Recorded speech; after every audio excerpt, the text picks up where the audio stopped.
One of the reasons there's so much performance enhancement and creative performance enhancement in these states is with the inner critic shut off, risk-taking goes up, creativity goes up because there's not a voice in your head judging every one of your neat ideas as soon as you have it. Charge up your axons, ready your receptors, and shift your lobes into upper beta phase. You are listening to Smart Drug Smarts, the podcast dedicated to helping you optimize your brain with the latest breakthroughs in neuroscience, nootropics, and psychopharmacology. Hello and welcome to Smart Drug Smarts. My name is Jesse Lawler. I am your host, and this is the 171st episode of this podcast dedicated to the ongoing betterment of your brain by any and all means at your disposal. In this week's episode, we're going to be talking about the psychological state known as flow, primarily, and also its place within the larger space of ecstatic states of consciousness, or ecstasis, a term coined or at least repopularized by the authors of the recent book Stealing Fire, Stephen Kotler and Jamie Wheal, both of whom I'll be talking to in the main interview. Kotler and Wheal are also the founders behind the Flow Genome Project, which as performance hackers, no doubt many of you will already be aware of, but if not, we'll be talking about it several times during this interview. They've got a lot of deep information over there, as well as tests that you can do to find out how to optimally get yourself into a flow state. All of this and more in the main interview. And to sweeten the pot, if you're going to hang around all the way to the end of the episode, I'm going to tell you about some recent research showing what sort of articles tend to go viral, and more importantly, what scientists looking at people's brains can do to predict which articles are going to go viral as the people read them. That'll be in the Ruthless Listener Retention gimmick. But as usual, let's kick things off first with This Week in Neuroscience. Smart Drug Smarts, This Week in Neuroscience. So birth order matters as far as whether you're the firstborn in your family, firstborn child, or whether you've got older siblings. Everybody's got a dog in this fight. Everybody's either a firstborn or not a firstborn. It's always kind of interesting listening to the pros and cons of each position, especially if you do have siblings, thinking of how this applies in your own family. Maybe a half dozen episodes ago, we had an episode about the microbiome. I thought one of the fascinating things about the study of the microbiome is that doctors have long known that in urban areas, second and thirdborn and subsequent children tend to have more robust immune systems than firstborn children, but this same trend doesn't hold true on farms, and they were sort of scratching their head for a long time trying to figure out why that was. The consensus now is that the amount of germs from other children in the household, or in the case of farm kids, from living on a farm and playing with pigs and cows and whatever, exposes later children to more germs early in life and helps kind of prime the pump for their immune system, whereas firstborn kids in clean households might not be exposed to some of these epigenetic triggers that make their immune system come fully online. Anyway, so there's an instance where it's kind of not so great to be firstborn. However, there are many times when the opposite holds true and firstborn kids hold a real advantage. Demographically, they tend to have higher wages later in life and have higher attainments in levels of education. But why might this be the case? Researchers at the University of Edinburgh and the University of Sydney have gotten together looking at survey data from the U.S. Bureau of Labor Statistics, following a study that looked at over 5,000 children from before those children were born up until age 14, with tests every 2 years following their intelligence. And according to that study, on average, firstborn children had higher IQs that were measurable as early as age 1. And the advantages just diverged further from there. It was kind of a small advantage between ages about 1 and 3, and then it started to spread, with the firstborn children pulling even further ahead. Firstborns did better on tests including matching letters, names, reading single words aloud, and picture-based vocabulary tests. The guilty party, or the party getting credit, depending on how you choose to look at this, is the parents. This seems to be a behaviorally driven trend. The researchers used an assessment tool called the Home Observation Measurement of the Environment to look at the parents' behavior, such as smoking and drinking during pregnancy, and also mental stimulation and emotional support after a child had been born. On the pro side, parents seem to give equal amounts of emotional support to kids regardless of where they were in the birth order, but firstborn kids got a lot more mental stimulation from the parents, and they also got better treatment in utero. Women were less likely to smoke or drink while pregnant with a first pregnancy than they were with subsequent pregnancies, says one of the study's lead authors, Dr. Ana Nuevo Chiquero. Our results suggest that broad shifts in parental behavior are a plausible explanation for the observed birth order differences in education and labor market outcomes. Some of the types of pro-cognitive behaviors that parents seem to do less of with subsequent kids included spending time reading, doing crafts projects, and playing musical instruments. But in addition to being interesting, probably the useful part of all this is just to see that this actually matters. I think everybody's kind of got the intuitive idea that, yeah, it's important to spend time with your kids, help them learn, blah, blah, blah. But here's a broad, well-researched study that shows that the amounts of time that parents spend investing in their child's cognitive development actually yields significant long-term differences in the kid's IQ and what they go on to achieve later in life. So in that never-ending tug-of-war and probably somewhat of a false dichotomy battle between nature and nurture, here's definitely a study to put on the side of nurture. There's no reason that firstborn kids need to get this advantage advantage. It's just that parents need to keep up their oomph and parenting momentum. Smart Drug Smarts, the podcast so smart, we have smart in our title twice. Picked up a couple of 5-star reviews on iTunes. Listener CassieBoo19 from the USA says, "You're going to not only help me pass neuroscience, but I'm sitting with an A. I would love to hear some podcasts on schizophrenia." That is a super cool idea. Schizophrenia obviously is not a nootropic. I don't think anybody would recommend it, but it sure is interesting in sort of the perverse way that car crashes can be interesting when you drive by and, ooh, yeah, there's a car crash. You can't help but look. We're going to be talking in the coming interview about altered states of consciousness, and schizophrenia definitely counts as an altered state of consciousness. Probably worth highlighting the fact that not all altered states of consciousness are desirable. But thank you for that suggestion, Cassie. And yeah, any other suggestions, feel free to drop an email to jesse@smartdrugsmarts.com. And listener HS100 from the UK says, "I love the tempo of this podcast, relaxed and easy to listen to, and doesn't go around the houses." That must be a Britishism because I'm not sure what that means. Jesse asks very practical questions, and there's always something new to test out. Well, thanks to both of you. Thanks to everybody that's been spreading the word in any way, shape, or form. Whatever you're doing is working. It's nice seeing the listener numbers grow. So although I know you can't see me here, imagine me smiling behind my microphone. Also much appreciated is the yeoman's work being done by the folks over at axonlabs.io, which is the retail engine on the web that makes Smart Drug Smarts possible. We've got a couple of stacks over there, Nexus and Mitogen. I've got some Nexus in my system right now, also a little caffeine. Generally, I'm just doing a couple of supplements to start the day. I've been intermittent fasting for a number of years now and have been getting even more extreme about it recently. I'll talk about that in a coming episode, but Nexus, Mitogen, and a handful of less exotic supplements are the way that I generally start the day. Nexus includes aniracetam, CDP-choline, phosphatidylserine, and pycnogenol. So a handful of healthy, complementary, and hard-to-pronounce ingredients, some of which are natural, some of which are man-made. Nexus and Mitogen both can be found online at axonlabs.io, or if you're at the Smart Drug Smarts homepage, you can click over from there by following the shop link in the header. Smart Drug Smarts. So decades ago now, I think this was in the mid-1980s that it was first published, was a book called Flow, The Psychology of Optimal Experience, which was a national bestseller and has been heavily referenced ever since then. Flow has become a term that sort of entered the popular parlance. The author's name is famously difficult to pronounce, although you will hear it pronounced in the coming interview by Stephen Kotler, who deserves all of our thanks for getting this name correct. I'm going to probably butcher it now, but I'll do my best. It's Mihai Csikszentmihalyi. But that book, Flow, sort of started the literature, if not the academic study of these peak states of performance that one sometimes finds oneself in, and which is a pretty pleasurable state to be in if you can get there, where everything's going right, you're fully engaged in what you're doing, your ego drops away, and I've been saying you and making this like second-person sentences, but really the first-person identification of I'm the self doing this kind of drops away, and you just are the behavior of whatever it is that you're in a flow state doing. That's kind of the idea. And maybe in the past decade or so, the idea of flow and how to achieve this state is making its way out of the psychological literature and more into the mainstream as everybody from athletes to artists to military to pretty much anyone tries to dial in how to get into this high-performance state in whatever it is that they're really into.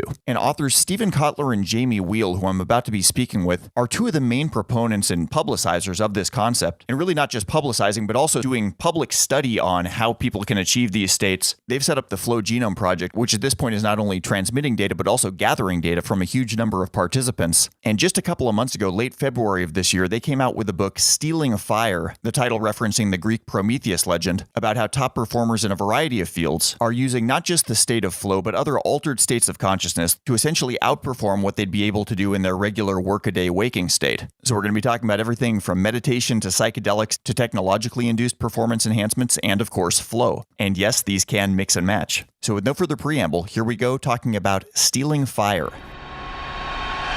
Stealing Fire, the new book, looks at a $4 trillion underground revolution in people hacking consciousness to massively increase performance. So flow is one particular altered state of consciousness. Altered states are a pretty wide spectrum. They stretch from dreams on one end through schizophrenia on the other. In our research and work at the Flow Genome Project with flow, training organizations up in flow, training individuals up in flow, we started to realize, working with kind of the best of the best from the US Navy SEALs through tech companies like Google, through stuff on Wall Street, that top performers weren't just relying on flow to increase performance performance, they were leaning on a much broader selection of altered states of consciousness. We saw meditative states, technology-induced altered states, pharmacologically induced altered states, so-called mystical states, trance states, out-of-body experiences, near-death experiences, those sorts of things. And the list sort of goes on, sexually fueled states.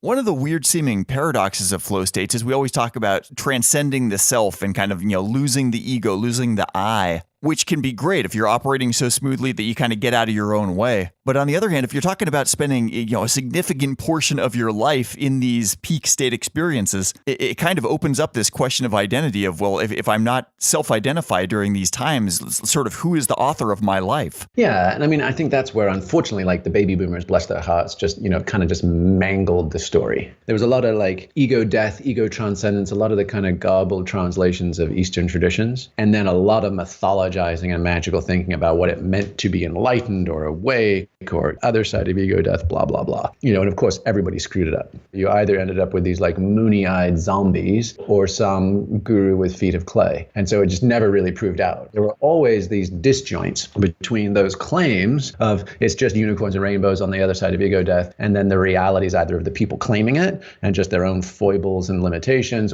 So your point's a good one. And we talk about it in the book, which is as you start taking on ecstasis or non-ordinary states of consciousness and you get better and better at them, A, they cease to become so sexy or magical. You're just like, this is just another tool in my kit. And B, you can kind of move from having your ego be the operating system, the whole enchilada, I am me behind my eyes, my story is exclusive reality, to using your ego as your user interface. So it just becomes the dashboard from which you manage all the different dials and knobs and levers of your neurophysiology and mental experience. And then like, that's a totally different experience. And you're like, well, wait a second, if I am not my thoughts because I realize my thoughts are completely governable and changeable and malleable, then who am I? And the more of these ecstatic experiences you have, those moments that take you outside yourself, give you a subject-object awareness of what I thought used to be me, the goldfish in the water, not knowing he's wet, to understanding the notion of wetness, and then understanding hydrogen and oxygen and the combination into a liquid form. You're like, oh, now I got a bunch more perspectives on that little goldfish experience I thought I used to have. And at first you can say, oh, well, who would be left? But the reality is like all of the bullshit stories fade away. They do. You realize that I've wasted a ton of time and calories just propping up the edifice of my former self, seeking affirmation, validation, pleasure, avoiding pain, blah, blah, blah, blah, blah. But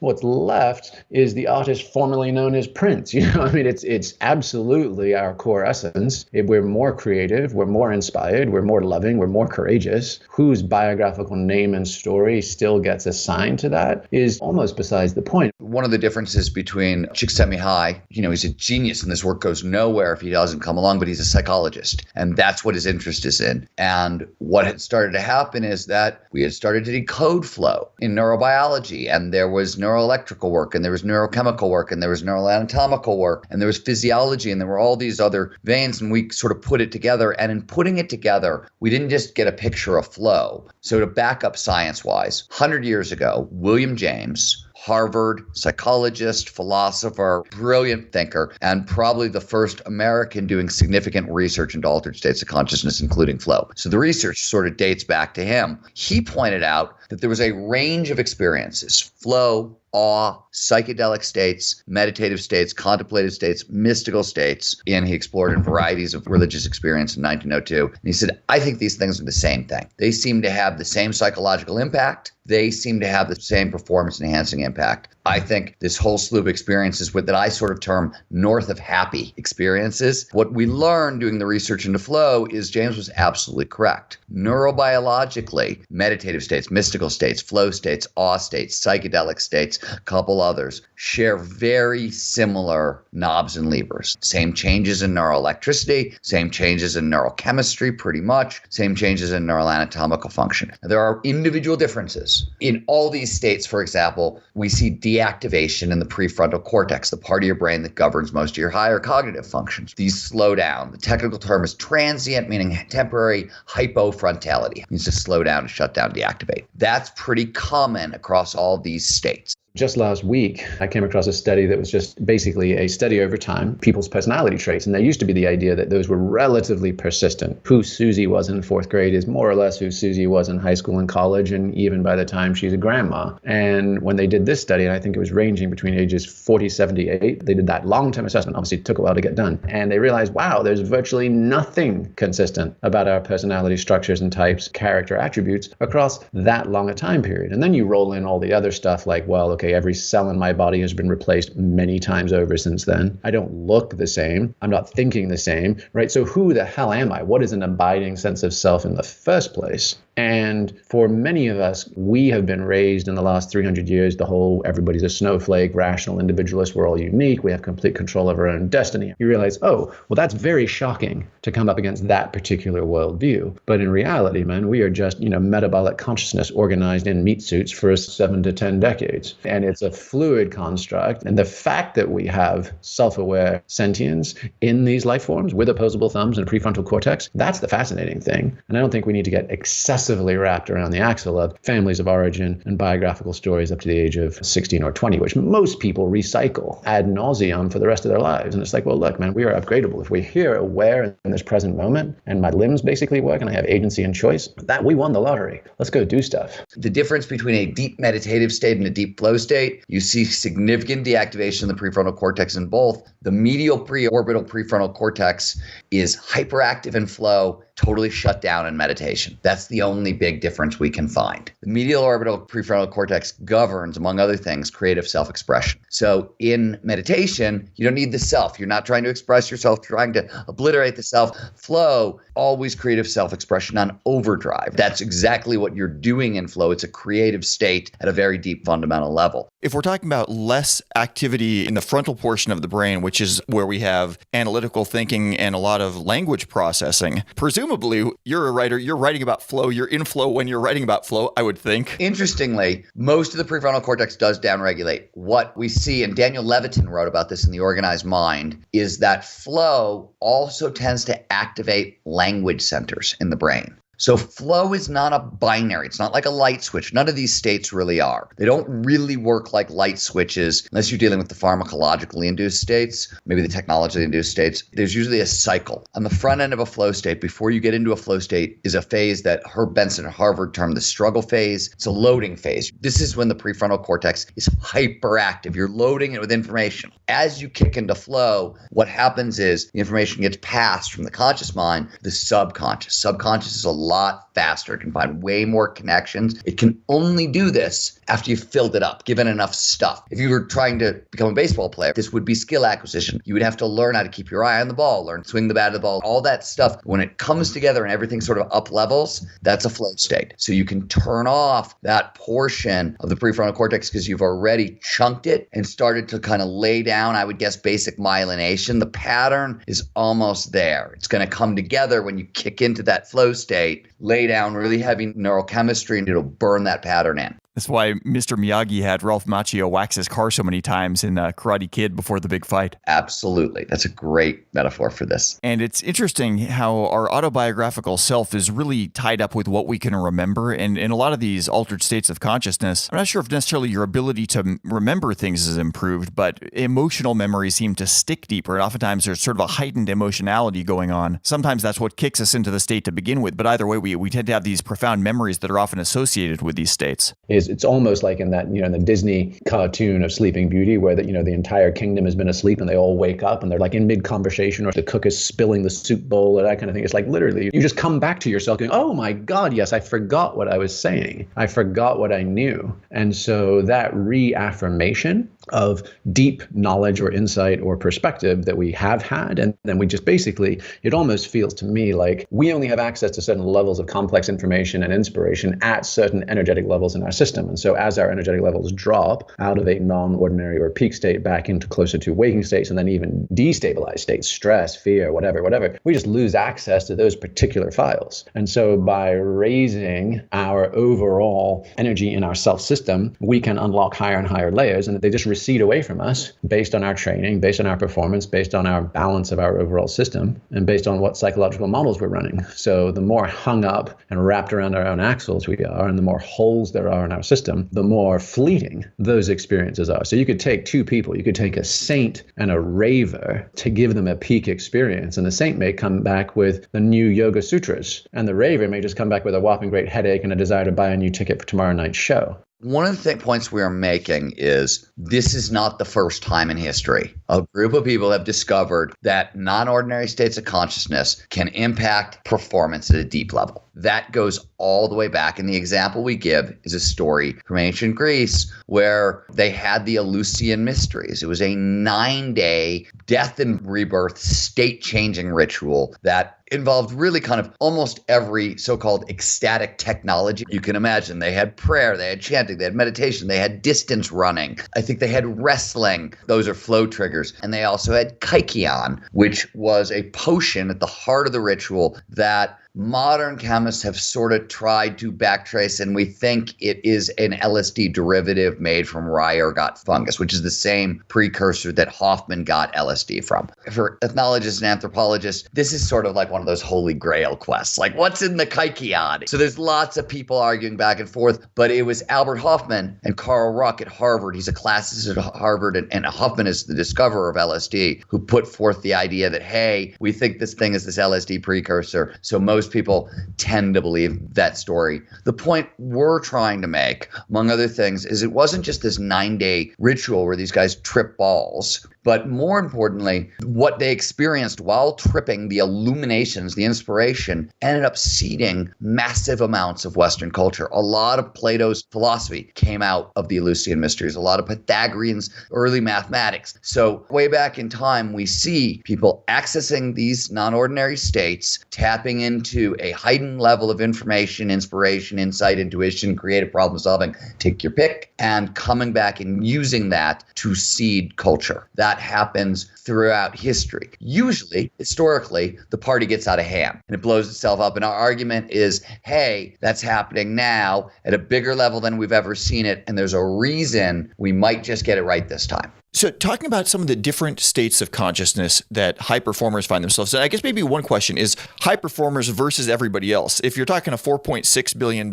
industry, obviously this isn't something that just high performers, but the broad spectrum is involved in. Yeah, I mean, like we cover this later on in the book, and we make the point that this stuff has absolutely spread out of the extreme and into the mainstream, and that's what we're seeing. And you can find it everywhere. You can find it really obvious places. 44% of American companies are going to have a mindfulness-based stress reduction program rolling out to their employees this year. They're going to essentially take state-changing technology pioneered 8,000 years ago in monasteries, and they're deploying it in business. Now, we call it mindfulness-based stress reduction. We've given it a nice, safe name, but they're using meditative techniques straight out of spiritual traditions, and it's in 44% of American businesses. Yoga is a $28 billion industry, right? The action sports world, action sports, and this is my research in Rise of Superman, are packed with flow triggers. There's a lot of reasons, and we understand these triggers now, but action sports is a gigantic, multi-billion-dollar industry at this point, and it sort of goes on and on from there. What are some of the methods that a person could use in trying to become more and more comfortable in peak state experiences so they can maintain those states longer and burn less resources in getting there to begin with? I mean, like there's nothing new under the sun, right? I mean, every single wisdom tradition, they basically started with these little core groups of ecstatics, having direct connection to God consciousness. They end up trying to share that for a while. It gets violently shut down. And they also realize how many people just screw it up and try and skim the cream. And they end up saying, just be good to it. Just be good to other people. Don't lie. Don't cheat, don't steal, and we're not going to bother telling you the rest, or it gets forgotten. So if you really want to wind it back, it's that whole, good old Abraham Lincoln, I care not a whit for a man's religion unless his dog is the better for it. So do not pass go if you're not actually showing up in this world a better human being. And that said, so then, the flip side is don't die wondering. If you're finding yourself trapped in either neurotic storytelling, I just can't get that inner critic in my head and my life away, or some deep trauma or burden, then cultivating a non-ordinary experience can be profoundly healing, can really stop you dragging anchors behind you and allow you to grow faster. And the simplest would just be practice breathing. Everybody gets all hung up on which particular type, but like just respiratory awareness, from box breathing, which the SEALs do, which is like how long can you hold your breath? Inhale for 5 seconds, hold it for 5 seconds, exhale for 5 seconds, hold it for 5 seconds, and repeat. That's the box. And then can you extend that to 10 seconds and 15 seconds? And can I override my desire to freak out and breathe? Then you can take that to free diving, where you actually would put your face in water or even submerge yourself in water. That's an incredibly good, fundamentally meditative practice, and not losing your mind when your body wants to have a stress response. And then holotropic breathing is just basically breathe as fast as possible, as deep as possible, as long as possible, put on some good tunes and see what happens. But you end up that the neurophysiology of it is you're shifting your nitrogen and you're basically creating an alkaline pH, alkalosis in your bloodstream, and that massively shifts your consciousness. In fact, Stan Groff at Johns Hopkins developed it as in place of using LSD, which he had been doing as part of NIH sanctioned research back in the 60s until it was shut down. He developed holotropic breathing just as a substitute and found that there was virtually no distinguishable difference between a psychedelic experience and just a respiratorily induced one. Do you know what led him to suspect that might be the case, to look under that rock to begin with? I think it was just probably an awareness of baseline pranayama and that kind of stuff. And something we've been doing is you take that a step further, you combine all of them. You actually start playing with gaseous mixes. So start playing with sports oxygen and nitrous oxide and nitrogen and various other things, and you can actually completely tune and shape consciousness. Those are like PG-13 easy ways. You can go into a sensory deprivation tank. Most cities have those. You can put in music. You can put in brainwave and training music like Brain FM.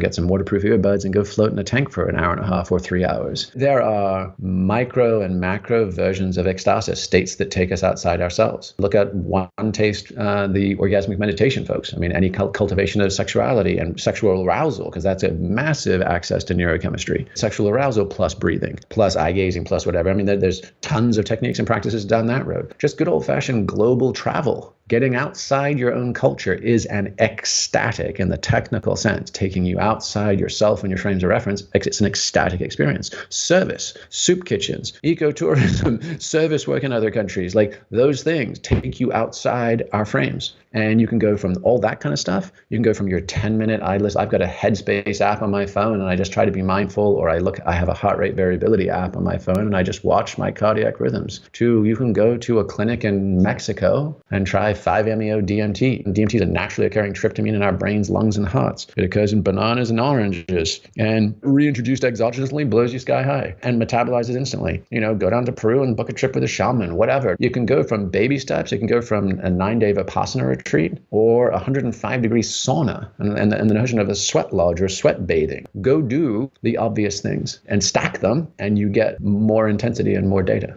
I'm wondering about the commonalities between like the extreme athlete in flow versus, let's say, the mom in flow who's baking cookies, and like baking cookies is where she gets her peak experience from. She's not Rise of Superman, downhill skiing at 1,000,000 miles an hour. No, there's coders in flow pretty much created the internet. There's an altruism-based flow state known as helper's high that was discovered by Alan Lukes, who runs Big Brother, Big Sister. Most creatives in any field need flow to do their work. If you're doing anything, live music, live improv theater, sports, you need flow to get the job done. So flow is pretty ubiquitous everywhere. In the beginning of the book, we give examples both from Google and from the Navy SEALs of how they utilize flow. One of the Csikszentmihalyi's big discoveries, right, back in the 70s and the 80s was flow's ubiquitous. Shows up anyone, anywhere, provided certain initial conditions are met. Of course it is. It's an altered state of consciousness. What the research now shows, and this is Ronald Siegel's work at UCLA, among others, is that pretty much every mammal, humans included, most birds, and some insects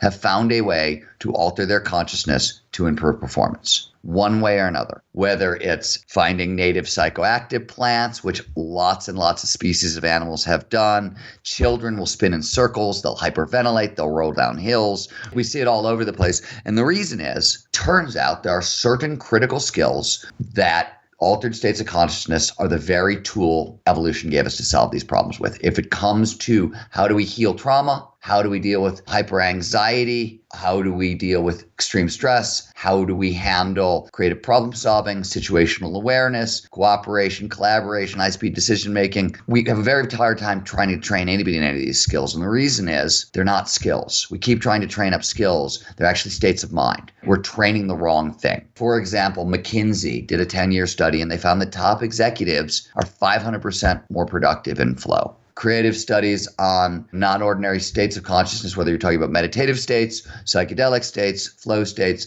show boosts in creativity from 200% up to 700%. Huge spikes in creative problem solving. So two of the most common characteristics of any non-ordinary state, all the ones we're talking about, and flow, is they're selfless and they're timeless. Your sense of self vanishes and time dilates. And why does this happen? Well, turns out time is calculated all over the prefrontal cortex. This is David Eagleman's research at Stanford. I actually got to participate in some of it. And as parts of the prefrontal cortex wink out, we can no longer perform the calculation. So past and present from future get screwed down into what psychologists call the deep now, right? In elongated present. Time dilates, it stretches out. Yeah. Same thing happens to your sense of self. Self is a network. It's a bunch of different structures in your prefrontal cortex. And as that network goes down, we can no longer calculate our sense of self. So the self disappears. The inner critic, that nagging, always on defeatist voice in your head, shuts down. One of the reasons there's so much performance enhancement and creative performance enhancement in these states is with the inner critic shut off, risk-taking goes up. Creativity goes up because there's not a voice in your head judging every one of your neat ideas as soon as you have it. You're liberated from yourself. You get out of your own way. This is also why creative ideas tend to spiral. It's interesting. It seems like in the natural environment, us living back on the Serengeti or whatever, like oftentimes when we would be in flow is kind of when the shit had already hit the fan. We're talking about it as something that we want to vault ourselves into. It's an interesting question. A lot of people have said that. Now, I actually, in my book, A Small Furry Prayer, made a different argument,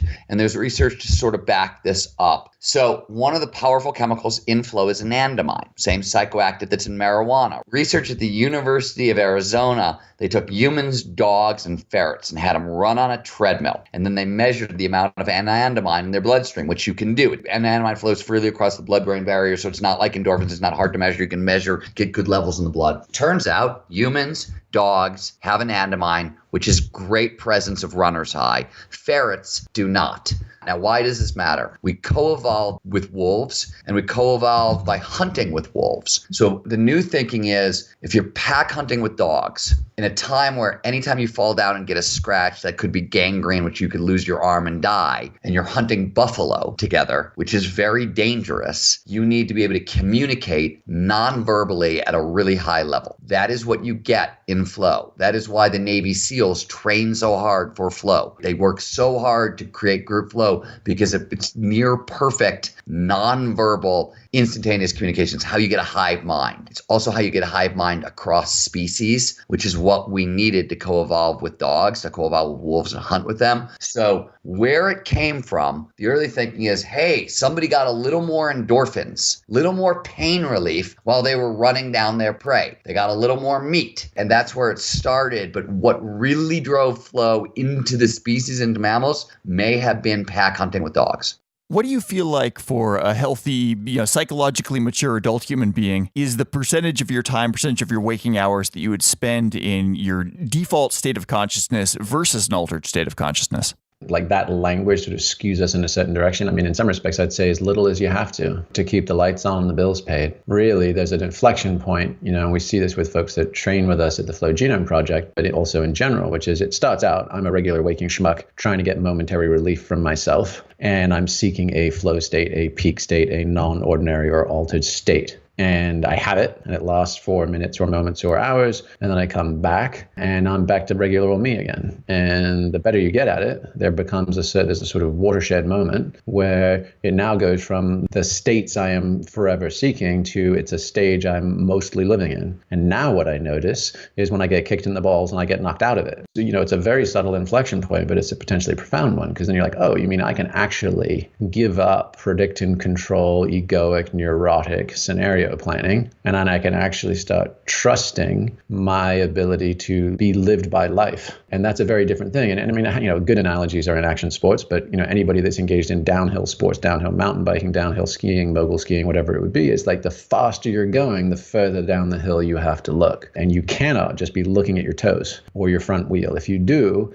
you're forever reactive and you'll generally get thrown. And the very thing you're afraid of the most will happen. But the further you can look down the mountain, it allows you to travel faster because you get to trust that what's right in front of me, my eyes, my body, my equipment have already seen, processed, and factored in. And that's a fundamentally different way of living. And it is infinitely higher impact and more enjoyable. What we've seen and what I think you get 1, maybe 2 small flow states a day. I have a writing block in the morning that usually produces a low-grade flow state, and then I can usually get it via exercise later in the day or yoga or something like that. You can get longer, bigger flow states, but these things are expensive for the brain to produce. Certain neurochemistry, certain chemicals, certain minerals, a lot of calories, a bit of energy. You definitely don't want to be there all the time. And what goes up must come down. And there's healthy reasons for that in flow because pattern recognition is through the roof. You have tons of creative ideas. They're not all great. On the back end of a flow state, after you've exhausted all that feel-good neurochemistry. So I always say, I love writing in flow. I want to edit out of flow. Because if I still like what I've written when I've got no more feel-good neurochemicals, I know it's good. So I tend to believe evolution built the down on the back of the high in for a reason, to fact check your creative inspirations. I think it's a fail-safe and it's part of the system. I think these are the states that evolution designed for us to innovate. You don't want to act on every crazy, neat idea you have. You want to be able to come back down. You couldn't have gotten access to those crazy ideas without self being turned off, without pattern recognition being through the roof. But you also want to be able to evaluate them in the cold, sober light of day and go, good idea, bad idea. So I think the whole system, the way the whole flow cycle works, evolution tends to be conservative by design. And it strikes me that just a down period after a big up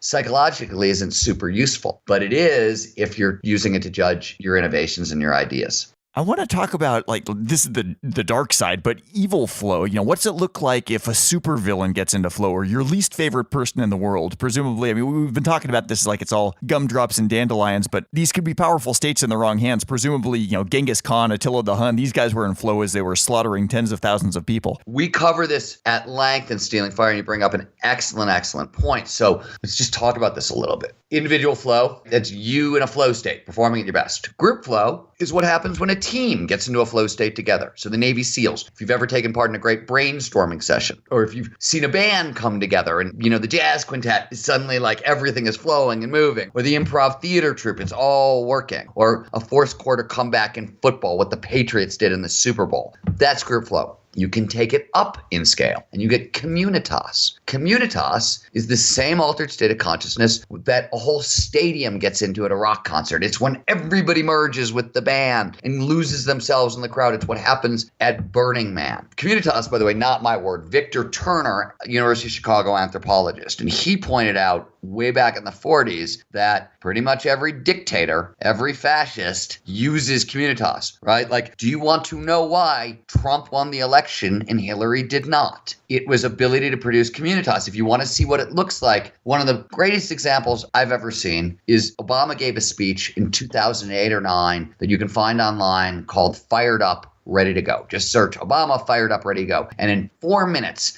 you will see him start out a normal storyteller and then lift a crowd into state-changing thrall through this power of oratory. It's communitas. Very, very powerful. And you got to remember what I just said to you. I said that when you get into these states, the chemicals that show up are all social bonding chemicals, very powerful ones. So if you get into this state and you're bonding with the tribe and somebody is making meaning for you, that's where it gets worrisome. We always say, don't let anybody else make meaning for you. It's very important. We are advocating for cognitive literacy, understand what's going on in your brain and your body, and cognitive liberty. Don't let somebody rent space in your head. This stuff has a long history. Like in the book, we talk about the 3 perils of non-ordinary states. And the obvious one is hedonism. We all know about that. We've seen that. But the other perils are commercialization and militarization. Militarization, ever since there were non-ordinary states, people have been trying to figure out how to weaponize consciousness. Whether it's Shaolin monks training their bodies to train their minds to be better warriors. The earliest state-changing modern technologies were developed in the 1950s. People were trying to map and model the brain at places like the University of Pennsylvania, and CIA, DEA. Like, these researchers were showing up at their doors saying, hey, individually, sounds like tinfoil hat stuff. Like you hear MK Ultra, the CIA's experiments with LSD as a mind control device. And it sounds like crazy conspiracy stuff. But when you realize that, like, that's just one data point in a 60-year history of this stuff, that some of it has had success, some of it hasn't. We also see it with marketers. These same states of consciousness can be used to sell you stuff very effectively. These are real issues. The other point we make in Stealing Fire is 4 forces: psychology, neurobiology, technology, and pharmacology are accelerating. These are the forces that surround our access to non-ordinary states of consciousness. So you have states of consciousness that are historically really rare, tightly controlled, like the rites of Elysium. It happens once a year. Doesn't happen whenever you want it. So what do we got now? We've got changes in psychology that have massively widened our definition of self, of who we are and what's permissible. Go back to the 1950s and you've got essentially 2 stereotypes. Betty Homemaker, strong silent type male, either or, to where we are today, where you've got 70 different gender pronouns, much more permissive versions of self, much more exploratory. We've also got psychological maps of this territory. Development theory now includes altered states of consciousness. We've mapped these things over time. Neurobiology gives us the tools to kind of map and measure what's going on in our brains and our bodies when we're experiencing the inexplicable. Pharmacology allows us to tune these states with incredible precision, gives us access to them nearly on demand, and technology brings that access to scale. So you go from like 50 people around a campfire to 500,000 people in a stadium. So all these things are happening. They're coming. The good news is, with this extra information that we now finally have, we hope there's a middle path between the like excess of the kind of counterculture on one side and the top-down control of church and state on the other. So one of the things that people continually ask us, simply because we're making a clear and considered case for non-ordinary states, is, oh, you must be just kind of blind advocates. What about all the problems? What about all the drawbacks? And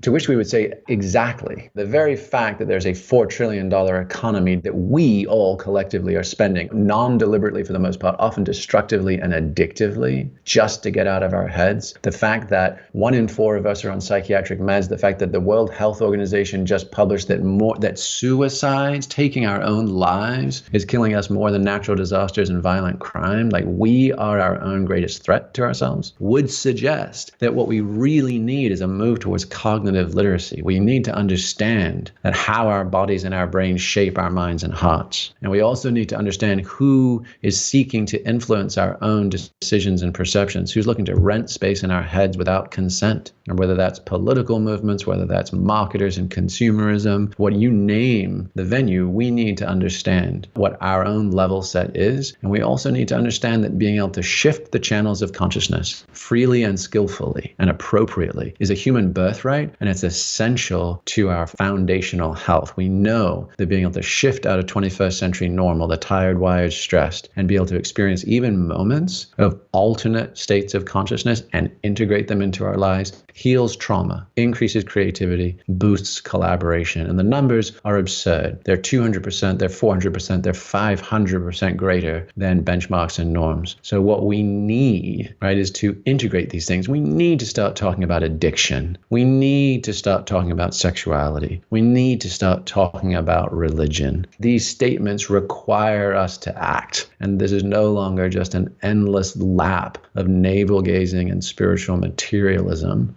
I'd like to talk some about that idea of people renting space in our heads. To an increasing extent, it's really hard not to do that because, especially for like a kid that's being born now and kind of coming into the world in 2017, Facebook's going to be tracking your friends. Google's going to be following you around the internet. The Internet of Things devices are going to be telling about what you're up to. And all this is going to be for your benefit. You wouldn't want to necessarily opt out of these things. But on the other hand, this massive infrastructure already exists that is learning everything about you and at the same time knows from broad demographic trends understands how you can best be manipulated, the type of person you are, the things that are going to be triggers for you, and all of these decision-making processes that, even if we didn't necessarily know what they were, at least they used to be internal to us and weren't strategized by some third party. Like suddenly, internally as well as externally, we live in a very manufactured reality. What is the right way to think about this? What's sort of the middle path between just being a utopian, it's all going to be okay, and being the Unabomber and going out and living in a cabin with no internet? Yeah, I mean, there's a bunch of ways. I say cognitive literacy, number one, is just understand the tools that you're using and are using you. And if it's free, it probably isn't. So reading The Master Switch by Tim Wu, reading Cognitive Surplus by Clay Shirky. Clay's a little, he took a right critique, I think, and just being a little bit of just an upside booster on the whole thing. Read Douglas Rushkoff, Program or Be Programmed. Understand from smart media critics, information theorists, what's up these days? Because there's a lot of digital sharecropping going on, that people are just serfs to a capital stack that sits behind these companies while we all create the value inside those platforms. Snapchat's valuation is based on how many times it gets my kids to check back in and maintain meaningless streaks with friends they don't even talk to in real life. So just understanding mechanisms of action is huge. Kevin Kelly wrote a good piece in Wired magazine last year about VR and AR, specifically about Oculus and Magic Leap. And he's like, look, if we're concerned that our smartphones are a surveillance device we willingly carry around with us in our pocket, VR and AR will be surveillance states we willingly enter. All of the micromuscles, all of the biometrics, all of the pupil dilation, all the capillary skin response, like we will happily just trade all that information just to blow my mind. And in reality, right, that's us in the palm of someone else's hand. And so awareness, just awareness and choice. We use these tools are using us, and do not kid yourself to the contrary. And the other is that, you can make a case that sort of Tim Leary had it backwards. His famous thing was, tune in, turn on, drop out. And it's much more like tune out, turn off, drop into the mountain, drop into life, drop into the beats, like go live a little in these bodies of ours. Tune out the digital distractions, turn off the incessant interruptions and the media cycle noise, and drop in. Like some of the stuff that we don't understand about Silicon Valley. Why is it such a big deal that Google has in-house dry cleaning and free food and really healthy food and gyms right there and all that stuff? Because they want to keep you in flow. Because if you have to start thinking, oh my God, I haven't done this and I got to do that, you're turning the prefrontal cortex back on. You're putting the I back in the equation. So all those things that we don't understand that seem like perks, they're actually performance hacks meant to keep people in flow. I mean, there's interesting studies that were done on coders, and they found that coders in flow can get knocked out by as little as a text, and it will take them 15 minutes to get back there minimum, if they get back at all. One of the things that was mentioned in the book and I thought was super interesting was Navy SEALs using flotation tanks to speed up language acquisition, learning new languages. Now, admittedly, most of us listening are probably not Navy SEAls, but all of us are interested in learning. And what are some of the broader lessons there? The lesson is it's a big dump in all these states of consciousness I'm talking about. There's a big neurochemical dump. 5, 6 of the most potent neurochemicals the brain can produce get dumped in at once. Why does this matter? The more neurochemicals that show up during experience, the better chance that experience will move from short-term holding to long-term storage. This is how memory works. This is how learning works. So in these states, we see massively heightened learning. In research done on snipers and radar operators where they use neurofeedback to drive people into flow, they found people learn 470% faster than normal. It's a huge boost. So the same people who did that research, advanced brain monitoring in Carlsbad, California, tricked out isolation float tanks for the Navy SEALs. So they took standard float pods, which get rid of the self because they remove all the inputs from which we can construct the self. No sight, no sound, no body temperature, all that stuff. So the self disappears that way. And they have gussied them up with neural feedback, with entrainment, with heart rate variability and some other biometrics. And the Navy SEALs are predominantly using them for recovery, which is a huge deal. They are figuring out how to massively accelerate post-mission recovery times with these tanks. But they also figured out that once you kick people into a non-ordinary state, because these chemicals are in your body, you can train them up in languages. And for SEALs, when they end up behind enemy lines, they got to speak the language. It's life or death for them. In a year, they can be deployed in 5 different theaters of war. So that's 5 different languages. And the best they used to be able to do in language school, and this is best of the best, training best of the best, was 6 months. With the float tanks, they got it down to 6 weeks. Are there any people for whom flow would be inadvisable, like where this would just be not something, if you're a doctor, you would not prescribe a flow state to person X? is a very tough question. Here's my answer. What I found with flow, so once a month, somebody comes up to me, usually very wide-eyed, and like, dude, you got to study me. I live in a flow state. I'm always in a flow state. And I laugh and I'm like, we have a word for that. We call that mania. So if you are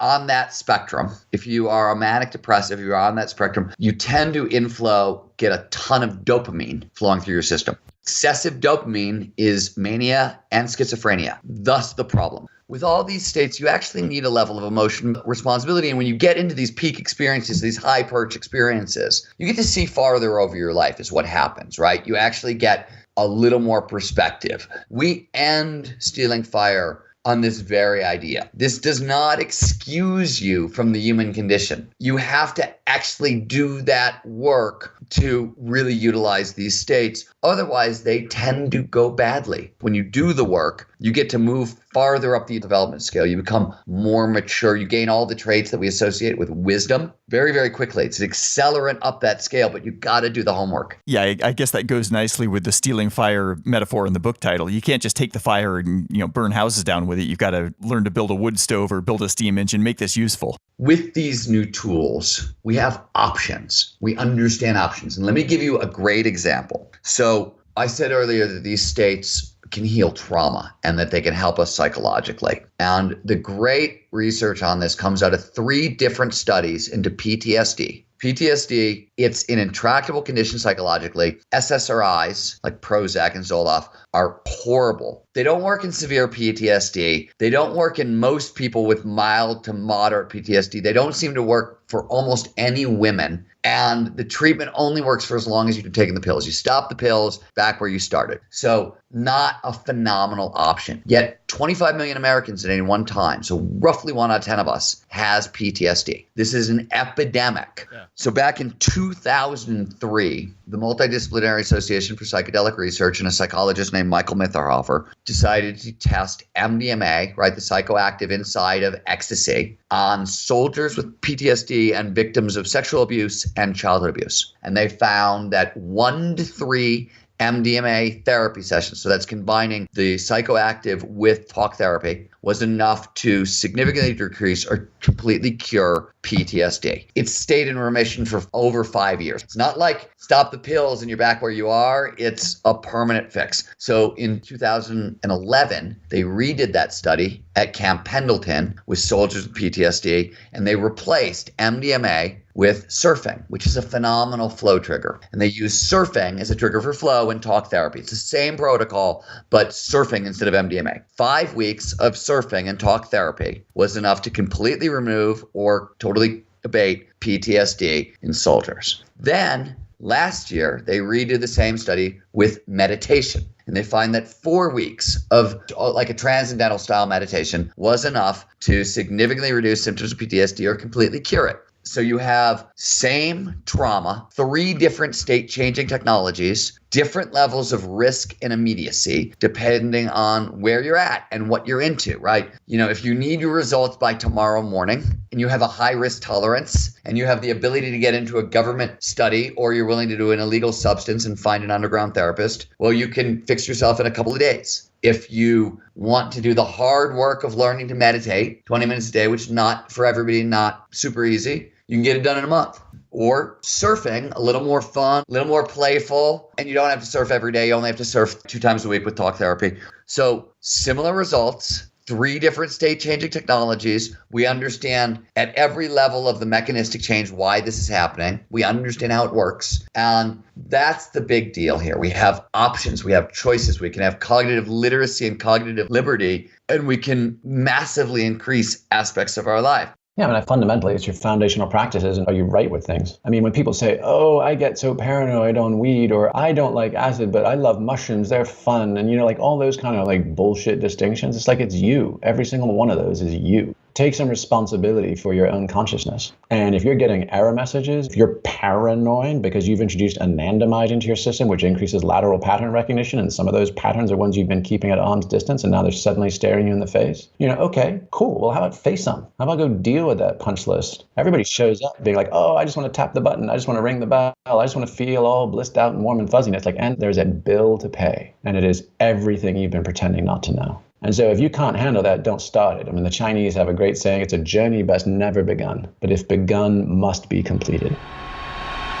Smart Drug Smarts. So thank you so very, very much to authors Stephen Kotler and Jamie Wheal for that interview, or I should say those interviews about their recent book, Stealing Fire. We cut that joint interview together from two separate interviews. It was conversations on back-to-back days with those guys. And I found that I like to do interviews, even if it's talking to two experts about a similar topic. I like to do the interviews separately because you never really know what you're going to get. And sometimes one person is just a little bit more verbose or forceful or dominating sort of in a room in a conversation, and somebody can get drowned out if one person is just really more talkative than the other. I'd never spoken with either of them before, so I didn't know what the dynamic was going to be like, but it turned out, as you could hear, both of them just had a huge amount to say, very idea-full, articulate, and really glad I got them separately, although I can also see why their ideas and styles merge well on the page. So a little bit of everything in that interview, but a really good reminder about the variety of states of consciousness that are available to the human brain. A friend of mine was pointing out recently how most people spend their life in the underslept, overcaffeinated, looking forward to Friday frame of mind and just think, oh, that's what being a human is. But no, that's not the extent of it, and there's definitely more worth looking at and occasionally venturing into. We will have the link to Stealing Fire up at smartdrugsmarts.com/171, and also all the books that we've talked about on past episodes of the show and this one, you can find on our bookshelf page at smartdrugsmarts.com/bookshelf. But now, moving along, let's get to the ruthless listener retention gimmick. Smart Drug Smarts, ruthless listener retention gimmick. So every day there are 4 billion Facebook messages sent, 500 million tweets, and 200 billion emails shared between people, and many of them sharing recommendations that people check out other people's media. Hey, you've got to read this article. Hey, you should watch this YouTube video, whatever it might be. But of course, not all media gets aggressively passed around going viral, as the saying goes. A lot of it people read, they shrug, they move on. But researchers at the Annenberg School of Communications at the University of Pennsylvania were looking at what are the common denominators that make some articles more likely than others to go viral, and looking at this from a neurological perspective. They gathered 80 participants between the ages of 18 and 24. Most of these were students living in the Philadelphia area. They had these 80 students. They gave them a large sample of New York Times health articles that were chosen for similar subject matter. They were about nutrition, fitness, healthy living, and a kind of similar number of words. Then they viewed the subject's brain activity as they read the headlines and abstracts of these health articles and rated how likely they were to read the full article and to share it with friends. What they found is that even with this demographic group, which was not necessarily representative of overall New York Times readership, they could fairly accurately predict which articles were going to get shared socially in the wider world of the internet. The articles that they chose for their group out in the real world, apart from these subjects, were shared a combined total of 117,611 times. And which of those articles were shared more than others correlated not so much with how the subjects actually self-reported what they would be likely to share, but instead to what researchers saw in the fMRI scans in areas of the brain involved with self-related thinking and also with mentalizing, imagining what others might think. These two brain systems, first considering how does this apply to me, and secondly thinking how might other people think about this, the combined score coming from those two areas was the best predictor of whether an article actually went viral. Said Emily Falk, the study's lead author, people are interested in reading or sharing content that connects to their own experiences or to their sense of who they are or who they want to be. They share things that might improve their relationships, make them look smart or empathic, or cast them in a positive light. If we can use a small number of brains to predict what large numbers of people who read the New York Times are doing, it means that similar things are happening across people. The fact that the articles strike the same chord in different brains suggests that similar motivations and similar norms may be driving these behaviors. We like to think of ourselves as a digital speakeasy for brain hackers, but you can call us Smart Drug Smarts. Okay, so that is all for episode number 171. Thank you for hanging around until the end. If you're curious about the links to anything and everything that we talked about here, all of that can be found online at smartdrugsmarts.com/171. Last week's episode, if you missed it, was episode number 170 with Dr. Aaron Blaisdell talking about animal brains. We kind of got a guided tour of the animal kingdom with maybe a particular focus on rats and pigeons, which are two of Dr. Blaisdell's areas of specialty, but sort of doing a compare-contrast between different animal brains and human brains. Next week, we're going to be publishing on Friday's St. Patrick's Day, you know that I've got a predilection to take advantage of any holiday that comes up on the calendar, see if we can do an episode around it. And actually, we have a super appropriate St. Patrick's Day episode, although I know a lot of people are going to hate me for it for being a stick in the mud. But we're going to be talking about alcohol abuse, alcohol, what it does for the brain, or perhaps I should say what it does to the brain. If you've got really big raging St. Patrick's Day plans, you'll probably want to wait and listen to this one on the weekend when it's hangover time and you're cursing yourself, rather than listen to the episode first thing on Friday and spoil your good time. But again, that'll be another double interviewee episode talking with a couple of doctors, one of whom is essentially the alcohol czar for America, Dr. George Koob. That'll be next week in episode number 172. I will catch you back here then, same time, same podcast, and with that same unflagging commitment to helping you fine-tune the performance of your own brain. Have a great week and stay smart. You've been listening to the Smart Drug Smarts podcast. Visit us online at www.smartdrugsmarts.com and subscribe to our mailing list to keep your neurons buzzing with the latest in brain optimization. Smart Drug Smarts should be listened to for entertainment purposes only, although some guests on the show are medical doctors, most are not, and the host is just some random guy. Nothing you hear on this podcast or read at smartdrugsmarts.com should be considered medical advice. Consult your doctor and use some damn common sense before doing anything you think might have a lasting impact on your brain.